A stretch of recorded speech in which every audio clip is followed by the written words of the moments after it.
Breaking news చూస్తున్నాం. Hero Raj Tarun కి big relief దొరికింది. నార్సింగి కేసులో ముందస్తు బెయిల్ మంజూరు చేస్తూ హైకోర్టు ఆదేశాలు జారీ చేసింది. అయితే లావణ్య వేసిన కేసులో హైకోర్టు ఈ ఆదేశాలు జారీ చేసింది. లావణ్యతో పెళ్లి జరిగినట్టు ఆధారాలు లేవండి హైకోర్టు. పెళ్లి శుభలేఖ అడిగింది ధర్మాసనం. అయితే తమకు సమయం కావాలని లావణ్య తరపున న్యాయవాది అడిగారు. గతంలో లావణ్య ట్రాక్ రికార్డు సరిగ్గా లేదని రాజ్ తరపున న్యాయవాది ఆరోపణలు వినిపించారు అక్కడ. అయితే హీరో రాజ్ తరుణ్ కి 30కి పైగా సినిమాలు చేశాడంటున్నారు రాజ్ తరపు న్యాయవాది. ఇక ఆధారాలు లేకుండా కేసు నమోదు చేశారంటూ ఆ న్యాయవాది చెప్పుకొచ్చారు. లావణ్య ఆరోపణలపై ఆధారాలు లేవన్న కారణంగా రాజ్ తరుణ్ కి బెయిల్ మంజూరు చేస్తూ హైకోర్టు నిర్ణయం తీసుకుంది. అయితే పెళ్లి కార్డు అడిగింది హైకోర్టు ధర్మాసనం. కానీ పెళ్లి కార్డు కోసం తమకు సమయం కావాలంటూ రాజ్ తరుణ్ లావణ్య తరపున లాయర్ చెప్పడంతో ఈ కేసు బిగిపోయినట్టు చాలా స్పష్టంగా అర్థమవుతోంది. అయితే ఇద్దరి మధ్య కొన్ని ఆరోపణలు కూడా జరిగాయి. ఆ తర్వాత రాజ్ తరుణ్కి బెయిల్ మంజూరు చేస్తూ హైకోర్టు నిర్ణయం తీసుకుంది. దీనికి సంబంధించి మరింత తాజా సమాచారం ప్రతినిధి పెట్రిషియా అందిస్తారు. పెట్రిషియా, సో ముందస్తు బెయిల్ కోసం రాజ్ తరుణ్ హైకోర్టును ఆశ్రయించాడు. అనుకున్న విధంగానే బిగ్ రిలీఫ్ దొరికింది. ముఖ్యంగా లావణ్య వేసినటువంటి కేసులో తమ ఇద్దరికి పెళ్ళయింది, నన్ను మోసం చేశాడు, అబార్షన్, రకరకాల ఆరోపణలు చేసింది. ముఖ్యంగా ఆ పెళ్లి కార్డు అడిగినప్పుడు ధర్మాసనం పెళ్లి కార్డు చూపించలేకపోయింది. ఇప్పటివరకు మీడియాలో కూడా ఎక్కడ తన వివాహం జరిగినట్టుగా ఆధారాలు, ఫోటోలు కానివ్వండి, లేకుంటే పెళ్లి కార్డు ఎక్కడ చూపించలేదు. అఫ్కోర్స్ అక్కడ ధర్మాసనం అడిగినప్పుడు కూడా చూపించకపోయేసరికి బెయిల్ వచ్చింది. సో లావణ్య దగ్గర ఇంకేమైనా ఆధారాలు ఉన్నాయా, కేవన్నీ కూడా ఆరోపణలుగానే భావించాలా? హీరో రాజ్ తరుణ్కి ఏదైతే బిగ్ రిలీఫ్స్ అని చెప్పొచ్చు. నార్సింగ్ కేసులో ముందస్తు బెయిల్ అయితే మంజూరు చేశారు. ఏదైతే యాంటిసిపేటరీ బెయిల్ అయితే మంజూరు చేయడం అయితే జరిగింది. ఒకవైపు అయితే హైకోర్టులో మాత్రం పెళ్లి శుభలేఖ అయితే అడగడం అయితే జరిగింది. మాకు సమయం కావాలి అంటూ లావణ్య తరపు ఉన్న అడ్వకేట్ అడగడం అయితే జరిగింది. ఒకవైపు మాత్రము పెళ్లికి సంబంధించిన ఎవిడెన్స్ మీరు సబ్మిట్ చేయాలి అని చెప్పడం అయితే జరిగింది. ఒకవైపు కూడా రాజ్ తరుణ్ సుమారుగా 30 వరకు ఏదైతే సినిమాలు చేయడం అయితే జరిగింది. పూర్తిగా కూడా దిలీప్ సుంకర ఎవరైతే లావణ్య తరపు ఉన్న అడ్వకేట్ కూడా మాకు ఒక 2 రోజులు గడువు ఇవ్వండి, ఖచ్చితంగా మేము మీ ముందు ప్రవేశిస్తామని అడిగినప్పటికీ కూడా పూర్తిగా హైకోర్టు మాత్రం దీన్ని అనలైజ్ చేయడం అయితే జరిగింది. ఒకవైపు గతంలో గుంటూరులో ఇచ్చిన మస్తాన్ సాయి మేరకు కూడా ఎఫ్ఐఆర్ అయితే నమోదైంది. ఇప్పుడు ఇతని మీద కూడా ఎలిగేషన్స్గా భావిస్తున్నారు.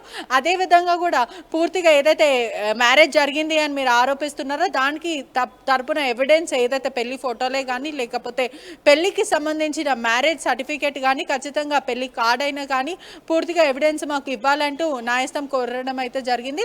దాని ప్రకారం మాకు 2 రోజులు గడువు కావాలి అని ఎవరైతే లావణ్య తరపు ఉన్న అడ్వకేట్ అడగడం అయితే జరిగింది. పూర్తిగా కూడా తనకున్న బ్యాడ్ ఏదైతే గతంలో ఉన్న కండక్ట్ బట్టి అనలైజ్ చేసి తన ట్రాక్ రికార్డు బట్టి బెయిల్ అయితే రాజ్కి ఇవ్వడం అయితే పూర్తిగా జరిగింది. ఒకవైపు కూడా వీళ్ళు మాత్రం 2 రోజుల గడువు ఇవ్వండి అని మెజిస్ట్రేట్ని కోరినప్పటికీ కూడా లేదు, మేము ముందస్తు బెయిల్ మంజూరు చేస్తున్నాము అని రాజ్కి మాత్రం బెయిల్ మంజూరు చేయడం అయితే జరిగింది.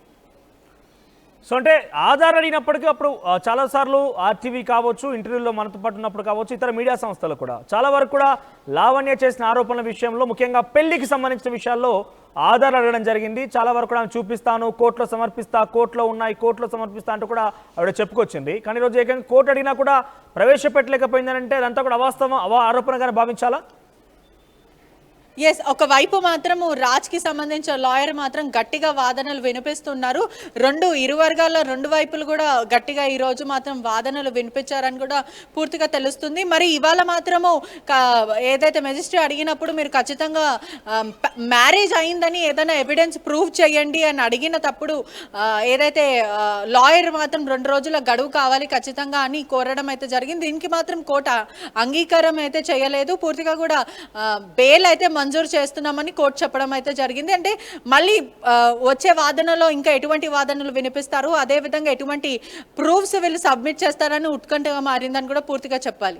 అంటే పెట్రిషియా, గతంలో లావణ్య చాలాసార్లు కూడా నేను కోర్టుకు సమర్పిస్తాను, పూర్తి ఆధారాలు ఉన్నాయి, అబార్షన్కి సంబంధించిన ఆధారాలు కూడా ఉన్నాయి, పెళ్లికి సంబంధించిన ఫోటో, సెల్ఫీస్ తీసుకున్నామంటే చెప్పింది, చాలా ఆరోపణలు చేసింది. కానీ ఈరోజు ఏకంగా ధర్మాసనం అడిగినా కూడా అవి ప్రొవైడ్ చేయలేకపోయిందనంటే తదుపరి వాదనలు ఉన్నా కూడా ఆవిడ ఏ రకంగా తీసుకొచ్చే అవకాశం ఉంది? ఇంతకీ ఆధారాలు ఉన్నాయా? ఎస్, ఇంతకీ అందరికీ ఇదే క్వశ్చన్ మార్క్ అయితే ప్రస్తుతం అయితే రేజ్ అవుతుంది. ఎందుకంటే హైకోర్టు అడిగినప్పటికీ, ధర్మాసనం అడిగినప్పటికీ కూడా వీళ్ళు సబ్మిట్ చేయకపోవడం అనేది చాలా క్వశ్చన్ మార్క్. ఇంతకీ ఇవంతా ఎలిగేషన్స్గా భావిస్తున్నామా, లేకపోతే ఇంకా ఏంటి అనే క్వశ్చన్స్ కూడా, అనేక క్వశ్చన్స్ ఇప్పుడైతే వెలుగులోకి వస్తున్నాయి. ఒకవైపు మాత్రం ఇప్పుడు ప్రస్తుతానికి మాత్రము 2 రోజుల గడువులు అడిగినప్పటికీ కూడా హైకోర్టు అయితే గడువు ఇవ్వలేదు. ముందస్తు బెయిల్, యాంటిసిపేటరీ బెయిల్ మాత్రం రాజ్ తరుణ్కి మంజూరు చేశారు. నెక్స్ట్ వచ్చే ఫర్దర్ వాదనలో ఎటువంటివి అయినా కానీ ఎవిడెన్స్తో మీరు రావాలి అంటూ న్యాయస్థానం చెప్పడం కూడా జరిగింది. పూర్తిగా 2 వైపులు, ఒకవైపు రాజ్ తరుణ్ వైపు, మరోవైపు లావణ్య తరపున అడ్వకేట్లు ఇద్దరికి కూడా నెక్స్ట్ వచ్చే వాదనలో ఎవిడెన్స్తో సహా మీరు రావాలి అంటూ పూర్తిగా చెప్పడం అయితే జరిగింది. రైట్ పెట్రిషియా, సో మొత్తం మీద లావణ్య చేసిన ఆరోపణలు ఈరోజు ఏకంగా ధర్మాసనం ఆధారడినప్పుడు ఒక్కటి కూడా సమర్పించలేకపోయింది. ముఖ్యంగా ధర్మాసనం రేస్ చేసిన ఒకే ఒక అంశం, మీ కనుక నిజంగానే పెళ్లి అయి ఉంటే వెడ్డింగ్ కార్డ్ అడిగింది, వెడ్డింగ్ కార్డ్ చూపించలేకపోయింది లావణ్య. అయితే ముఖ్యంగా రాజ్ తరుణ్ తరపున న్యాయవాది ఎవరైతే అక్కడ వాదనలు వినిపించారో ఆయన చాలా స్పష్టంగా చెప్పారు. రాజ్ తరుణ్ 30 సినిమాలకు పైగా యాక్ట్ చేశారు, చాలా మంచి పేరుంది, కావాలనే తన పేరు చెడగొట్టేందుకే లావణ్య పలు ఆరోపణలు చేస్తుంది, ఎటువంటి ఆధారాలు కూడా లేవంటాయని చెప్పారు. అయితే రాజ్ తరుణ్ తరపున న్యాయవాది వాదించిన వాదనలకు ఆ ధర్మాసనం అంగీకరించి రాజ్ తరుణ్కి ముందస్తు బెయిల్ మంజూరు చేసింది. గతంలో ఈ కేసు లావణ్య నార్సింగి పోలీసులకు ఫిర్యాదు చేసినటువంటి కేసులో ప్రస్తుతం రాజ్ తరుణ్కి ఒక బిగ్ రిలీఫ్ దొరికింది. అయితే ఇక్కడ మరొక అంశం, నిజంగానే రాజ్ తరుణ్ మీద ఆరోపణలు చేసిన విషయంలో లావణ్య దగ్గర ఆధారాలు ఉన్నాయా?